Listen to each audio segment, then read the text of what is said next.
Well, hello there, friends. Somebody on TikTok asked me if I could talk to them about marketing. And I did respond to their message, but I thought, hey, why don't I just put some thoughts together in a video? So this is Marketing 101. This is a crash course, how to sell your books.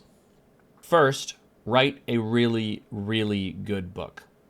I think this is not said enough in the indie space. When you go trad, one of the things that's I think really good about traditional is that the focus is on writing the best book. You might think of it like this. Any kind of marketing that you do is a multiplier, right? It magnifies your initial effort, the book you wrote. And if you write a book that is on a scale of 1 to 10, a 1, then any effort you put into marketing it is going to be relatively flat. If you write a book that's a 5, then you're going to get good return on your marketing effort.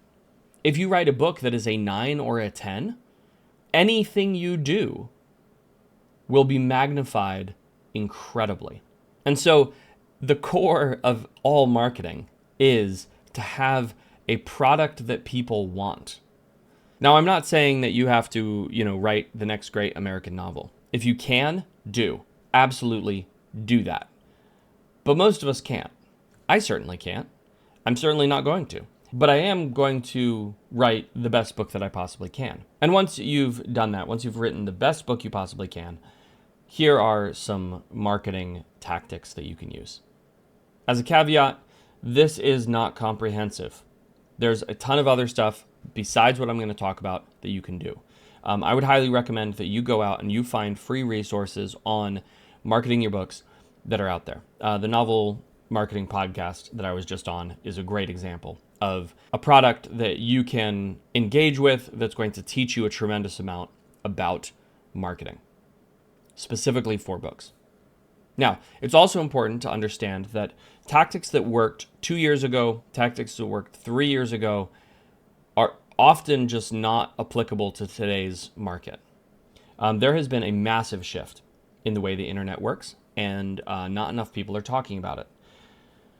The follower, the idea of somebody who is following your social media and engaging with you and building a community with you, is a concept that doesn't work anymore. That's a dead concept. People have gotten too overwhelmed, too burnt out on social media. And so they have started self-selecting into the places they want to be and the kinds of interaction they want to take. And the result is that it's very hard to gather people together anymore. Unless they want to be there, they're not going to come. And even if they do come, most of the time they're not going to engage. And the reason is just that there is so much on the internet now. It is impossible to wade through it all. It's impossible to meaningfully engage with it. And so people opt into just sort of a passive scrolling and incredibly light or incredibly targeted engagement, right? And that's on the consumer end. And so on the marketing end, we have to understand that and we have to shift our tactics accordingly. So what does that mean? Well, it means that paid ads are more important than ever. Unfortunately, paid ads only work if you have what's called a long tail on your product. That is, they only work if people really like your product and you have a lot of it to sell. So I don't recommend people run paid ads for anything under 6 books in fantasy. If you're in romance, 3 books is where I would start. But having multiple books and then running paid ads to the first book is pretty much that is the eternal strategy.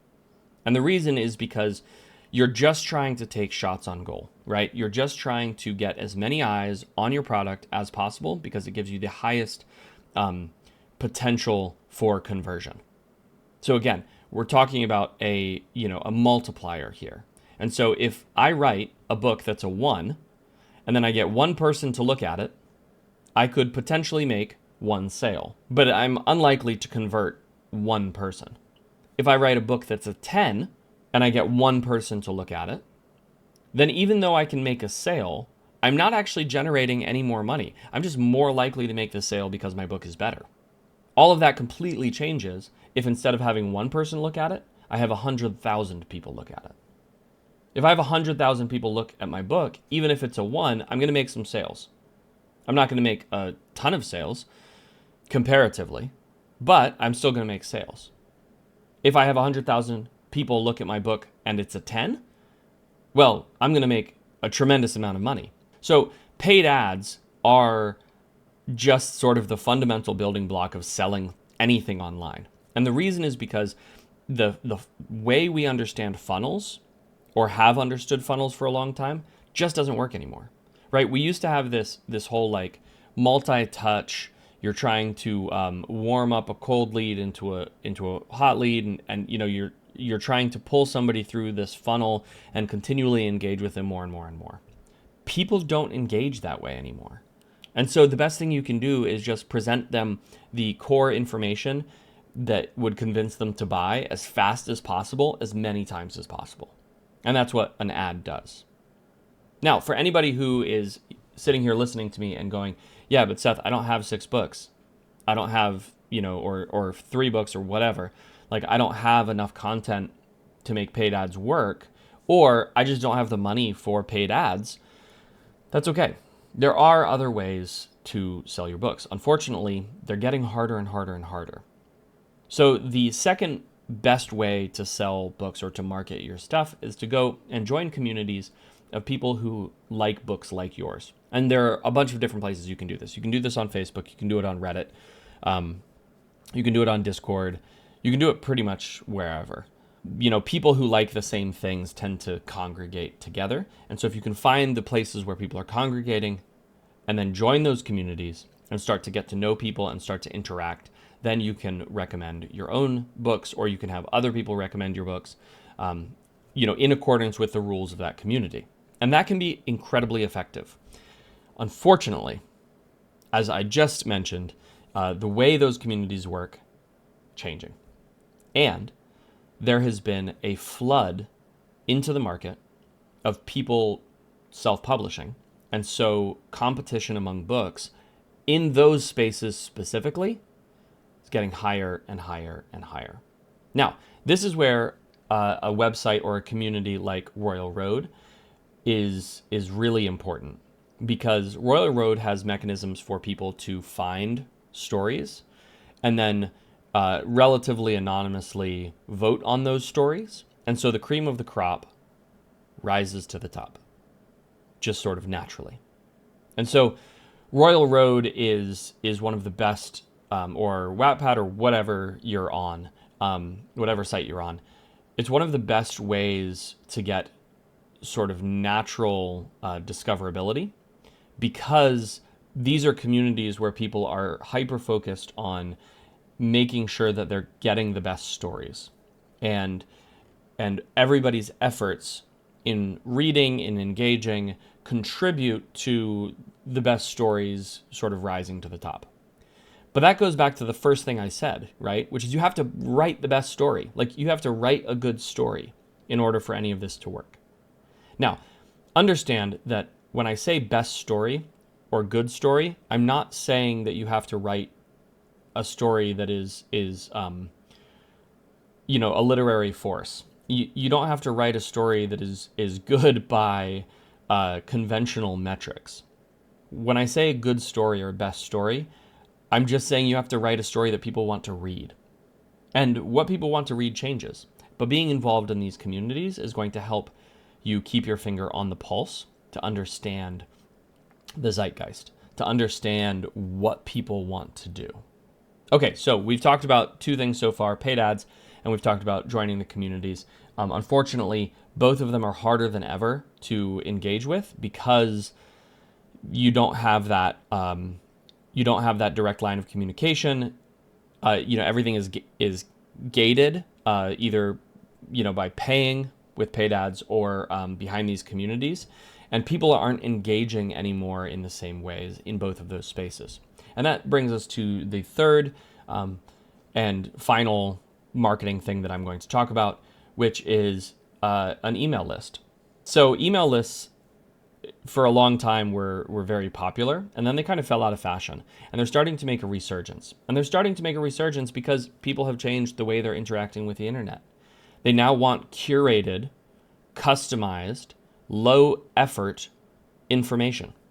And an email list provides exactly that.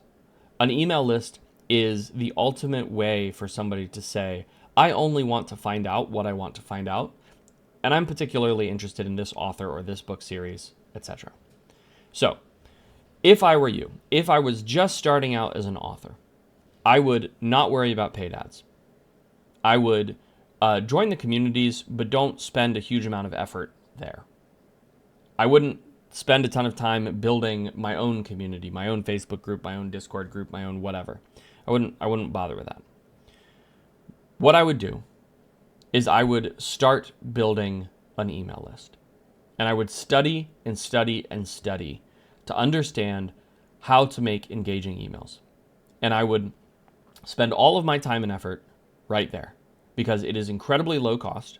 It is low barrier to entry. And though it takes time, it requires time to build.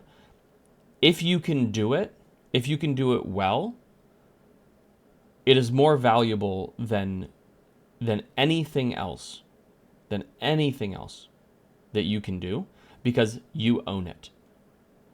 It is a direct way for you to communicate with your fans without the barriers that are put in place by various platforms.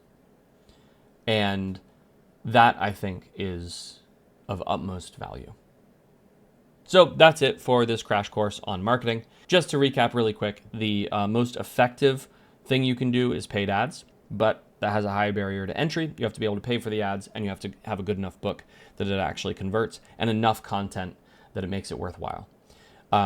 Then groups. Groups are sort of middle effort. You can have sort of viral success if you go with groups, but again, you have to have the right book, and groups are getting harder and harder because of more competition. And then finally, there's email. Email is the slowest to grow often, but in my opinion, it is ultimately the most valuable, and it is has the greatest longevity of any of these three different kind of tactics. So I hope that you have gotten something good out of this video, and I hope you all the success in the world. In fact, if you have had success with any of these three types of marketing, let me know down in the comments. And if you have another tactic that you think is really good, put it down in the comments. I'd love to hear about it.